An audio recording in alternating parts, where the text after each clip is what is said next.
Class 12th physics का most important topic glass slab, इसका एक मोस्ट इम्पोर्टेंट डेरिवेशन है, that is angle I1 equal होता है एंगल R2 के। इसको हमें प्रूफ करना है, ठीक है। तो सेटअप क्या है, PQRS हमने एक ग्लास स्लैब लिया है, इस पे AB रे को हमने इंसिडेंट किया है विद द नॉर्मल NM। ये जो एंगल बना रही है वो होगा एंगल I1, ठीक है। फिर ये रिफ्रैक्ट हो जाएगी, जो रे है वो रेयर से डेंसर मीडियम में जा रही है तो टुवर्ड्स द नॉर्मल बेंड हो गई। जो एंगल बनाया हमने उसको बोला एंगल R1, ठीक है। अब दोबारा रिफ्रैक्शन होगा तो यहाँ पे हमने एंगल I2 मान लिया और यहाँ पे R2। अगर ये ग्लास स्लैब नहीं होता तो ये जो AB रे है वो सीधी निकल जाती और ये वाली रे हमारी जा रही है क्योंकि ग्लास स्लैब है, तो इसके बीच की जो डिस्टेंस है इसको बोलते हैं लेटरल डिस्प्लेसमेंट, जिसको हमने x से रिप्रेजेंट किया है, ठीक है। और ये जो दोनों रे होती है ये एक दूसरे के पैरेलल होती है। तो अब हमें प्रूफ क्या करना है कि एंगल I1 इक्वल होता है एंगल R2 के। कैसे प्रूफ करेंगे, देखो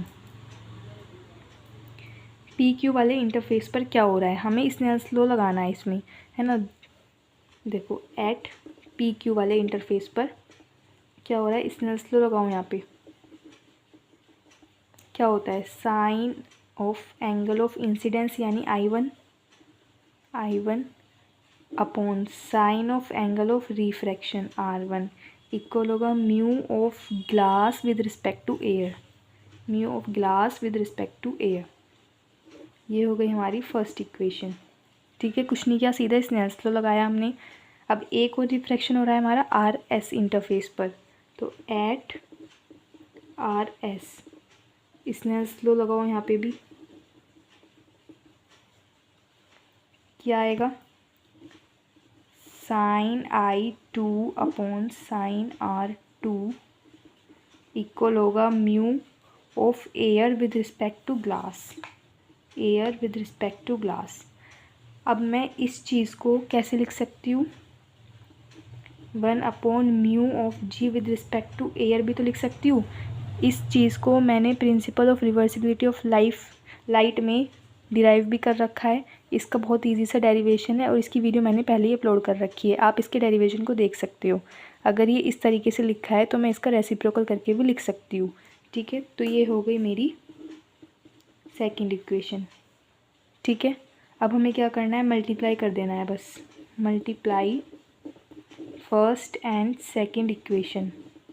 क्या आएगा, फर्स्ट इक्वेशन हमारी ये वाली है, sine I1 upon sine R1 multiply sine I2 upon sine R2 किसके इक्वल होगा, mu of G with respect to A multiply 1 upon ये वाला,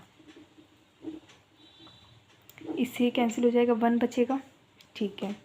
यानी कि sine of I1 upon sine R1 multiply sine I2 upon sine R2 equal होगा 1 के।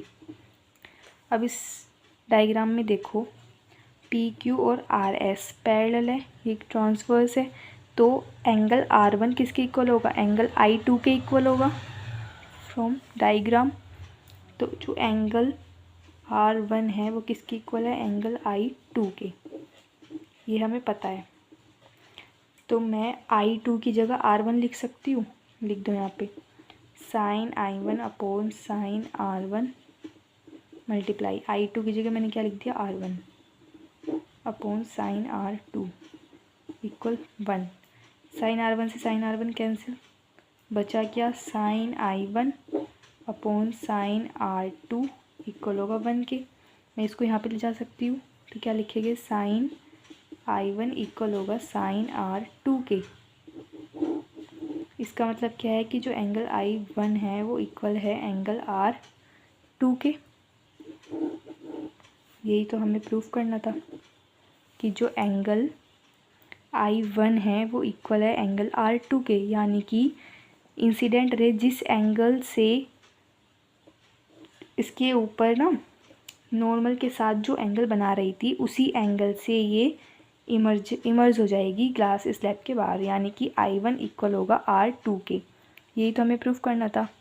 तो कितना इजी सा डेरिवेशन है और मोस्ट इम्पोर्टेंट है, इसको आप बिल्कुल भी स्किप नहीं कर सकते। I hope you like this video. If you like please subscribe my channel. Thank you.